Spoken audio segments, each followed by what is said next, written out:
Наместо да произведуваме, дал во Битола, дал во Неготино, дал во новиве централи што требаше да ги изградат, а не ги изградија, ние им плаќаме за да бизнисмените увезуваат струја. Нивните блиски до ВМРО. 100 милиони евра секоја година Македонија дава за да се увезува струја. Тоа некој ќе го плати? Сите ние. Ајде да речеме сиромашти, ама бар не се задолживме. Ние на ваква задолжување па сме сите у минус. И сега секој, гледам овдека и по возраст, секој од нас еднаш кредит враќал. Лесно да го земеш, а Бога ми више не е ни лесно да го земеш, ама некако и ќе го земеш, ама кога ќе стигне да се враќа, мајка ќе оплачеш. Што прават сега со државните пари, со нашите пари? Ќе ги земат, ќе си ги потрошат на споменик, на статуа, на едно, на друго. Ниеден проблем нема да се реши. Утре кога ќе дојде да се плаќа кредитот, нов кредит зимаат. Ова е по трети пат зимаме кредит за да ги вратиме претходните кредити. За ДДВ да се врати. И замислете што е маката во државава. Колку години, 3 години не им плаќаат ни ДДВ, ни сметки. Фирмите дошле, се построиле пред премиерот, уште аплауз затоа што им плаќа. Па кој од вас може да не си ги плаќа сметките? Ке дојат со стапке го тепаат.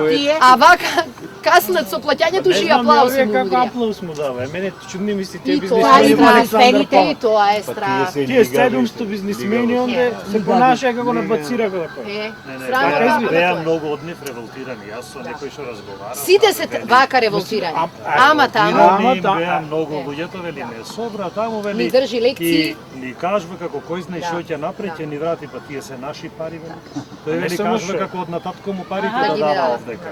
Добро, ние немаме толку сила, сите членство се собери по някоја банка, наша телевизија да се отвори. Со се, А1 затворија, во затвор пратија луѓе. Притвор седеа 10 месеци. А2 и таа затвор, А3 затвор. Сега притисокот е на Канал 77, на Алфа, на Телма, се што може да се затвори. Во весниците, кои се помалку и помалку се продаваат, бидејќи народ која нема да јаде, што ќе купува весници. Кој што попрво да се плати. Исто, со рекламите едни весници се помагаат, за другите нема ништо. Се уништува. Ако некоја фирма одлучи да им дава пари да се рекламира, одма инспекција на врата. И ова не го било нико каков. Они викаат против комунизмот, па ова нема поголем, ова е комунизам од сталински тип. Го пуштија малоумниот Латас, доктор, кој ја остана на факултет, сега ќе оди. На факултет. Аха. Миленко нездрав комплетно, јади бурек исто така. Кој будала треба да пусти на таа телевизија да слуша вести? Треба обични прашања да им поставуваме на луѓето. Ако живееш денеска подобро отколку пред 6 години, гласај си за ВМРО. Ама никој не го кажува тоа и ВМРО-вците со пола уста не можат да го изговорат. Сите живеат полошо. И невработен, и вработен, и пензионер, и бизнисмен. Ти самото членство ни вновела, да, нас полошо ми е. Ама пак е гласам. Ама не излегвам затоа што ми е страв. Ке ми избркат од Ама нека не излегва, нека гласа. Само нека гласа.